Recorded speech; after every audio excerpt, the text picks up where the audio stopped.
An American remembers 1979. 52 hostages, 444 days. Crowds outside an embassy chanting, "Death to America." Longitude and power. The mechanisms behind who holds power. An Iranian remembers a different year entirely, 1953. An elected prime minister removed in a coup. Or 1988, when a passenger plane fell out of the sky over the Persian Gulf. Here's the part almost nobody on either side fully reckons with. Both stories are true, and each side has largely forgotten the other one's starting point. This isn't a story about religion or a clash of civilizations. It's a 70-year feedback loop of broken trust, and it starts further back than either country's popular memory usually bothers to go. Start with the story most Americans already know. On November 4th, 1979, Iranian students stormed the U.S. Embassy in Tehran. 66 Americans were seized. 52 remained hostages for 444 days, finally released on January 20th, 1981, the exact hour Ronald Reagan was sworn in as president. The students called themselves followers of the Imam's line and framed the act as retaliation for one specific decision, admitting the exiled Shah into the United States for medical treatment weeks earlier. To them, that decision looked like the opening move of another 1953, an attempt to shelter and eventually restore the man they had just overthrown. Television covered the crisis nightly. Yellow ribbons appeared on trees across the country. A young ABC correspondent named Ted Koppel built an entire program around it, the Iran crisis, which would later become Nightline. For an entire generation of Americans, this was the moment Iran became the enemy. The crisis reshaped American politics too. A failed rescue attempt in April 1980, known as Operation Eagle Claw, ended when a helicopter and a transport plane collided in the Iranian desert, killing 8 American servicemen and deepening the sense of national humiliation. President Carter's handling of the crisis is widely considered to have cost him the 1980 election. The hostages were released within minutes of Reagan's inauguration, a detail many Americans still find striking decades later, and one widely read at the time as a final, deliberate insult aimed at the outgoing president.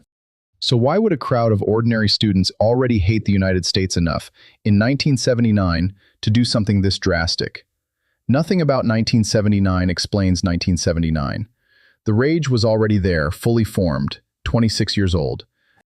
In 1951, in a moment of genuine democratic mobilization, Iran's parliament elected Mohammad Mossadegh as prime minister. His signature policy? Nationalizing the country's oil industry, then controlled almost entirely by the British-owned Anglo-Iranian Oil Company, a firm that would later become British Petroleum. Britain, having lost direct control of one of its most valuable overseas assets, took the case to the United Nations Security Council and lost. Mossadegh personally traveled to New York to argue Iran's case, then turned to Washington instead. In August 1953, Operation Ajax, a coup planned and executed with direct CIA and British involvement, forced Mossadegh from power and restored the Shah to the throne with dramatically expanded authority. This isn't disputed. The CIA has publicly acknowledged its own role, in documents declassified decades later, describing the operation's planning in granular detail. Paid protesters, bribed military officers, and a coordinated propaganda campaign made the coup look like a spontaneous domestic uprising rather than a foreign intervention. Mossadegh spent the rest of his life under house arrest, the man Iranians had elected to reclaim their own oil, a prisoner in his own country. His name is still invoked in Iranian classrooms and political speeches today, long after most Americans stopped thinking about him at all, if they'd ever started. For the next 26 years, spanning the most intense decades of the Cold War, the Shah ruled with American backing. His secret police, Savak, trained partly with U.S. assistance, surveilled and suppressed domestic opposition, religious and political alike. An entire generation grew up watching a foreign power shape their own country's decisions at every turn, with no meaningful say of their own. When the revolution finally came in January 1979, and the Ayatollah Khomeini returned from exile to lead it, and the embassy was seized 10 months later, the anger driving all of it wasn't new. It was a generation old, inherited by people who had grown up knowing nothing else. The wounds didn't stay one-sided for long. In September 1980, Iraq invaded Iran, beginning one of the longest conventional wars of the 20th century. 8 years, hundreds of thousands dead on both sides. The United States, wary of Iran's new revolutionary government, tilted its support toward Saddam Hussein's Iraq, providing intelligence and material assistance even as reports of Iraqi chemical weapons use against Iranian troops circulated internationally. From Tehran's view, watching a foreign power line up against it once again, this confirmed everything the revolution had already assumed about Washington. American officials at the time framed it differently, as pragmatic caution toward a hostile new regime that had just seized American hostages, not an attack on Iran itself. Declassified accounts suggest the truth sat somewhere between the two. Then, on July 3, 1988, near the very end of that grinding war, came the wound Iranians remember with a specificity most Americans have simply never had reason to learn. The USS Vincennes, an American warship stationed in the Gulf specifically to protect oil tankers, shot down Iran Air Flight 655, a civilian jet en route from Bandar Abbas to Dubai, on a routine, published, scheduled route. All 290 people aboard died. 66 were children.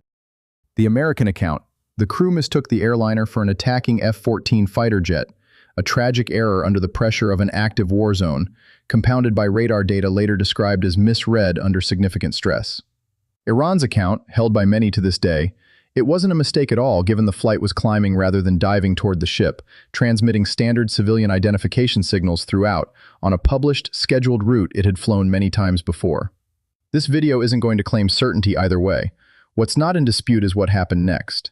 In 1996, the U.S. agreed to pay $61 million to the victims' families, part of a broader settlement before the International Court of Justice. Washington expressed deep regret. It never apologized, and never admitted wrongdoing. The Vincennes' captain was later awarded a military commendation. The citation made no mention of the incident at all. 290 people. No apology to this day, decades after the compensation itself was quietly paid and the case formally closed. Consider what it genuinely means for a country to lose that many civilians to a foreign military in a single afternoon and never receive so much as a formal admission of fault decades later. That's not an abstraction to the families actually involved. It's a specific, remembered grievance, passed down largely intact to a new generation that inherited the wound without necessarily inheriting the full context behind it. The same asymmetry that runs through nearly every grievance this video has traced so far. Here's the turn this whole story has been building toward. This isn't one aggressor and one victim. It's a mirror. Every American who points to 1979 is remembering something real.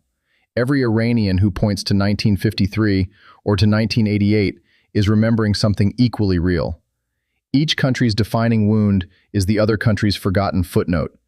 Ask an American about 1953, and most have never heard of it or vaguely recall it as some minor Cold War footnote rather than the origin point of everything that followed. Ask an Iranian about the specific chants outside the embassy in 1979, and you get roughly the same blank look Americans give at the mention of Mossadegh, acknowledgement that something happened, without the emotional weight the other side carries around it.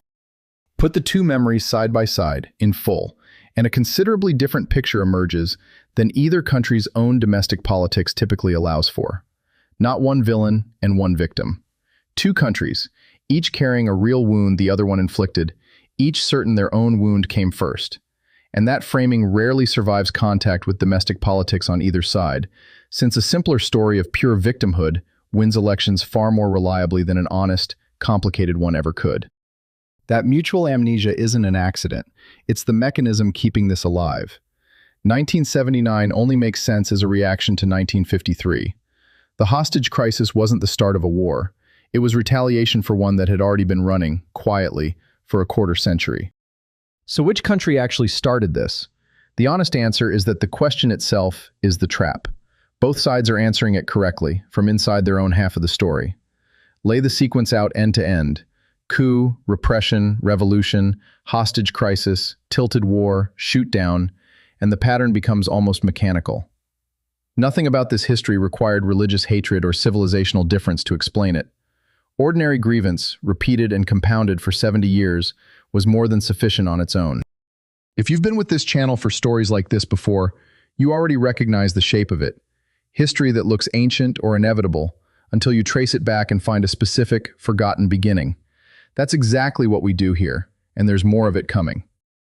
There was one moment decades later when the loop nearly broke. In 2015, after roughly 2 years of painstaking negotiation involving the United States, the United Kingdom, France, Germany, Russia, and China, Iran signed the Joint Comprehensive Plan of Action, restricting its nuclear program in exchange for meaningful sanctions relief. Ordinary Iranians, by many accounts, greeted the deal with genuine hope, a sense that decades of isolation might finally be ending. For a brief window, something resembling trust seemed possible on both sides. It didn't last. In 2018, the United States withdrew unilaterally, reimposing sanctions despite Iran's own compliance being independently verified by international inspectors at the time. From Iran's side, it was 1953 all over again, a deal made in good faith, broken unilaterally by the more powerful party, with no real cost to itself. Hardliners in Iran's own government, who had opposed the agreement from the start, pointed to the withdrawal as proof that negotiating with Washington was fundamentally pointless, an argument that gained considerable ground the moment the deal actually collapsed. 2 years later, on January 3, 2020, a U.S. drone strike killed General Qasem Soleimani, commander of Iran's Quds force at Baghdad's airport, on direct presidential order. Iranian state media covered his death with the same saturation American media once gave the hostage crisis. His funeral procession reportedly drew millions into the streets across multiple cities. American officials framed the strike as a targeted response to specific threats against American personnel. Iran rejected that framing entirely, calling it an act of state assassination. For Iran, either way, it was one more entry on a list that already ran a half-century deep. This isn't the place to walk through what's happened since. That's a deliberate choice, not an oversight. The relationship between these two countries remains active and unresolved, as it has been for most of the past 5 decades. Understanding today's specific headlines isn't the point here. Understanding why 50 years of headlines have followed the exact same underlying pattern is. If both countries are remembering something real, and both are forgetting something equally real, what would it genuinely take to break a loop like this one? A loop that has now outlasted the lifespans of most people who witnessed its opening chapter firsthand. History suggests it's possible, briefly. 2015 proved that much. But building trust turns out to be considerably harder than simply sustaining resentment. Resentment only requires one side to feel wronged. Trust requires both sides to believe simultaneously that the other one won't repeat the wrong the moment circumstances allow it. A considerably higher bar, and one that only has to fail once to reset the entire relationship back to where it started. There's an irony worth naming here too. The very quality that makes a currency or a military or a diplomatic relationship powerful, the ability to actually use that power when circumstances demand it, is the same quality that makes trust in it conditional rather than permanent. Any nation controlling that kind of leverage faces the same tension. Use it when the moment calls for it, or protect the reputation of never having used it at all. The United States chose, more than once across this history, to use it. Each time, for reasons plenty of people found justified, but each use deposited a little more doubt into the other side, permanently. Every country tells its history starting from the moment it was wronged. Almost none start the clock at the moment it did the wronging. That's not unique to America or Iran, and this channel has no particular reason to single either one out for a flaw shared by nearly every nation on Earth. It's close to a universal law of how nations remember conflict, visible in border disputes, colonial legacies, and rivalries on every continent, and it's exactly why hatreds that look ancient or inevitable usually turn out on closer inspection to have a specific, traceable, and conveniently forgotten beginning. Memory at the level of an entire nation isn't so different from memory at the level of a single person. We remember what was done to us in vivid, permanent detail. We remember what we did to others considerably less clearly, if we remember it at all. Nations, it turns out, aren't any better at this than individuals are. There's a fuller version of the 1953 story worth telling entirely on its own. The specific mechanics of the coup itself, the CIA operatives on the ground, the propaganda campaigns, the moment an elected government fell in a matter of days after years of relative stability. And after that, the 444 days themselves, told from inside the crisis, decision by decision, the way most Americans have never actually seen it laid out in full. That's where this series goes next. If this is the kind of story you want more of, subscribe, leave a comment, tell me honestly whether you knew about 1953 before this video, or whether, like most people this channel hears from, it was the missing half of a story you thought you already understood. Somewhere in both Washington and Tehran right now, an entire history is being remembered by half, on both sides at once, and neither government has much incentive to fix that anytime soon. Longitude and power. The systems are always there. Most people just never look.